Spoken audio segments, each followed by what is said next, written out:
Allez, je vais continuer, toujours sans filer, comme ça, paf, paf, paf, on avance, et il ne reste pas beaucoup de jours. Donc je préfère, si je peux terminer avec les Pirkei Avot, comme ça on se prépare pour le don de la Torah pour Shavuot. Allez, donc je vais avancer quand même. Bon, c'est un petit peu fatigué, désolé. On va obligé de faire maintenant parce que après je sais pas. Alors, toujours pareil, je fais de l'hébreu en même temps. Hein, donc, Gdola Torah Shei Notenet Chaim Leosea Baolam Hazeh ou Baolam Haba. Donc, est grande la Torah parce qu'elle, pour ceux qui l'accomplissent, qui donnent de la vie d'ailleurs, Notenet Chaim, et qui la font. Ah oui, elle donne de la vie à ceux qui la font dans ce monde-ci et dans le monde qui vient. C'est-à-dire qu'on va continuer après, quoi. Ce qu'on fait là, qui est ce brosse d'or, c'est couloir. Hein. Donc on étudie, on fait, mais après quand on s'arrête, qu'est-ce qui se passe quand on quitte ce monde? Ben non, ça continue. Et ça va nous donner la vie dans ce monde-ci et dans le monde d'après.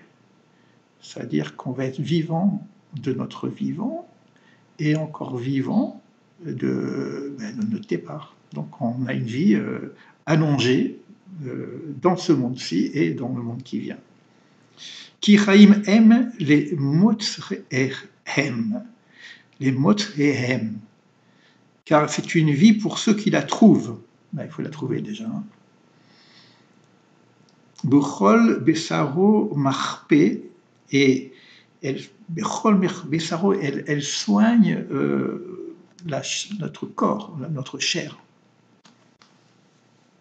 Vayomer, Rifut tiye le sharecha veshikouy le asmotecha. Donc il reprend beaucoup de proverbes. Hein. Donc là on a les proverbes 3-8, mais il y en a d'autres. Après il va y avoir 3-18, etc.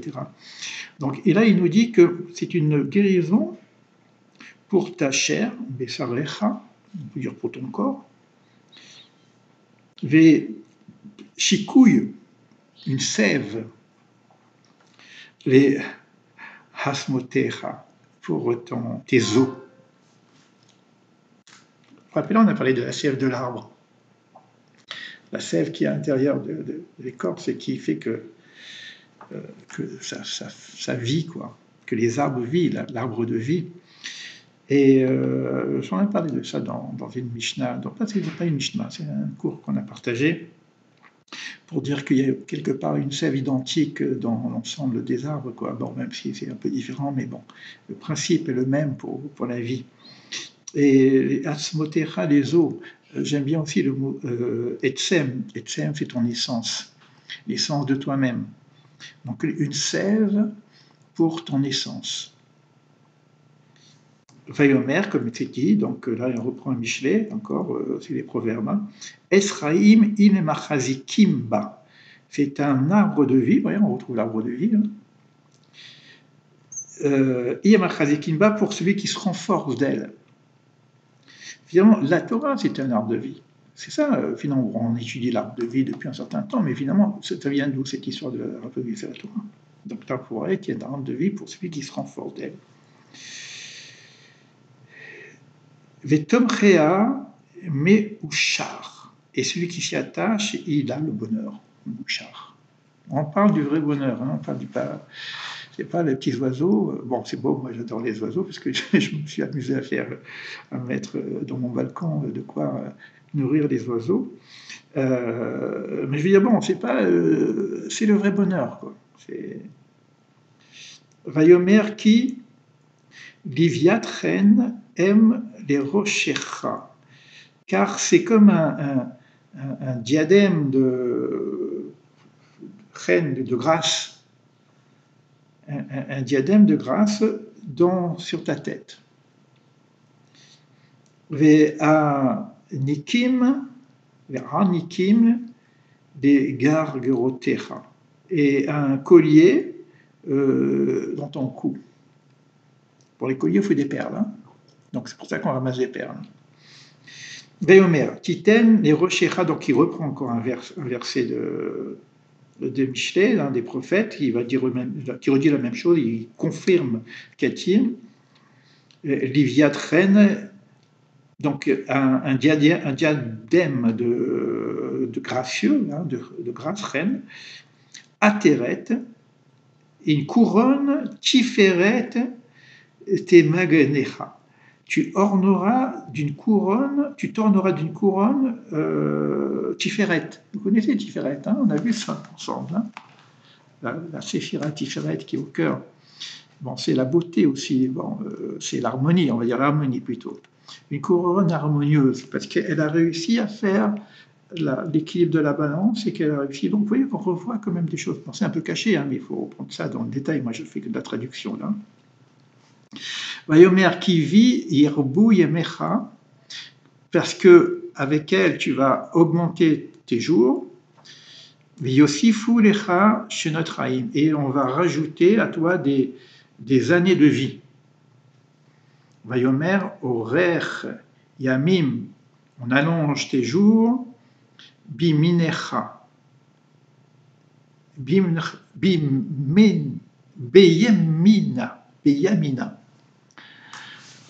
Beyamina. Yamin à droite. Alors c'est intéressant là, parce que là on va parler de la droite et de la gauche. Hein. Vous voyez, vous rappelez qu'on avait la droite de la gauche, Chesed et Gvoura. Alors à droite, on va te rajouter des jours, on va allonger ta vie. Ou bismola, Oser vechavot. Et à gauche, à gauche, parce que tu vas bosser, etc., tu auras de la richesse et de l'honneur. Vayomer qui horer yamim, qu'est-ce qui t'est dit, encore une fois, horer yamim ajoute longues sont des jours, ushnot chaim, et les années de vie, veshalom, dans la paix. Yosifu lecha, donc on va rajouter des animés, mais la notion c'est de paix, quoi, là. Vivre en tranquillité, la paix, etc. C'est ce que tout le monde cherche un peu, non, le bonheur, la paix, etc. Mais là, je crois qu'on parle vraiment du vrai bonheur, de la véritable paix. Vayomer, des rarecha d'orche noam, car tes chemins sont des chemins de délices, vekol netivotea shalom. Alors c'est intéressant, on parle du chemin. Et puis des netivot, des sentiers. Et les sentiers, donc, c'est la paix. Voilà pour cette Mishnah qui est la Mishnah 7. Je vais voir si je peux en faire une autre. Bon, je vais raccourcir un petit peu pour arriver à terminer. J'aimerais terminer aujourd'hui. Donc je fais la Mishnah 8. Je ne vais pas la faire entièrement parce qu'il y a des choses intéressantes qui nous concernent, surtout pour les vieux. Rabbi Shimon ben Yehuda, Mishum Rabbi Shimon ben Yochanan. On a dit qu'il faut dire d'après qui dit quoi. C'est Rabbi Shimon ben Yehuda qui nous dit ça, mais il le dit d'après son maître, qui est Rabbi Shimon ben Yochai. Omer. Anouy via Koach, via Ocher, via Kavod, donc l'agrément, la force, l'âge, la richesse, la gloire, via Chochma et la sagesse, via Zikna. Zikna, c'est la vieillesse. Via Seva, c'est l'âge honorable. Via Banim, les enfants. Nae, la tzadikim, est agréable aux sages. Nae, Léolam, est agréable au monde. Chez Nehemar, comme il est dit, Ateret Tiferet, on retrouve un petit peu ce qu'on avait vu tout à l'heure, la couronne Tiferet, la couronne d'harmonie et de gloire, Sheva. Et se retrouve sur ceux qui ont cet âge, justement, on appelle ça âge vénérable, Bederet Tzedaka, et dans le chemin de justice, Timsa, tu te trouveras. Et donc il reprend Vayomer Ateret Zekenim, donc il reprend la couronne des anciens, des sages, etc. Alors j'aime bien la fin, c'est que Ki malach Hashem Tsevaot, car Dieu de Tsevaot va régner Bé'ar Tzion, sur la montagne de Tzion, bon, ça veut dire, ou Vi Yerushalayim, et on insiste, bon, c'est à Jérusalem, Neged Ziknav Kavod. Et sa gloire sera aux yeux des anciens. Bon, voilà. La dernière fois, j'ai écrit, je ne sais pas à qui j'ai écrit Élie l'Ancien. J'ai dit Sababa, le grand-père, et Élie l'Ancien. Parce qu'on est peut-être des anciens. On a l'impression d'être jeunes, hein, 70, 72, 80 ans. On est tout jeunes, non, mais peut-être qu'on a des milliers d'années, on ne sait pas encore. Les anciens. Bon, une petite dernière ou avant-dernière, la 11 du 6e chapitre, Kol ma shebarata kadosh baruch hu ou baolamo lo brao et la lirvodo. Tout ce qu'a créé Dieu dans le monde, il ne l'a créé que pour sa gloire, son kavod. Qu'est-ce que ça veut dire, ça? Est-ce que Dieu a besoin de kavod? Alors, il faut savoir qu'est-ce que ça veut dire kavod.